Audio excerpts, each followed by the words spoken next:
பிரைஸ்லாட் கர்த்தருடைய சத்தம் வல்லம் உள்ளது. இந்த நாளில் கூட ஆண்டு துதிக்கலாம். பரிசுத்தமுள்ள பிதாவே மை துதிக்கிற சோதரிகிற ஆண்டவரே இயேசுவின் நாமத்தில் அப்பா இந்த நாளும் கூட எங்களோட பேசும்.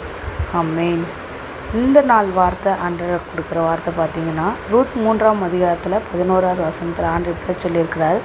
இப்போதும் மகளே நீ பயப்படாதே, உனக்கு வேண்டியபடி எல்லாம் செய்வேன். நீ குணசாலி என்பது இந்த ஜனமாய் ஊரெல்லாம் அறிந்திருக்கிறார்கள். நம்ம குணசாலியாக இருக்கிறத ஊரெல்லாம் அறிந்திருக்கிறாங்க, வீட்டில் இருக்கிறவங்கெல்லாம் அறிந்திருக்கணுமா.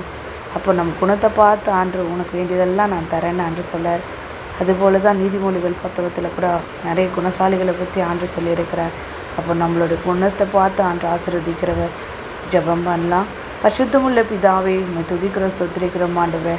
எங்களுடைய குணாதிசயங்கள் எப்படி இருக்குது, நீர் விரும்புகிறபடி எங்களை மாற்றுங்க ஆண்டவரே. நாங்கள் அன்றே சோத்திரப்பா சமாதானத்தை கொடுக்கிறவர்களாக, அன்பு காட்டுகிறவர்களாக இருக்கணும் ஆண்டவரே.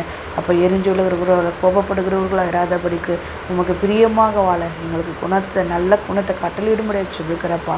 இந்த நாளில் கூட பார்த்துட்டு இருக்கிற ஒவ்வொரு சகோதர சகோதரிகள் பிள்ளைகளுக்காக நான் தேவனை துதிக்கிறேன். நீர் விரும்புகிற குணத்தை அவர்களுக்கு கட்டளையிடும்படியாக கனியாகி இந்த குணம் அன்றே சோத்திரப்பா நீர் கட்டளையிட்டதற்காக சோத்திரம். இயேசுவின் நாமத்தில் பிதாவே, ஆமென்.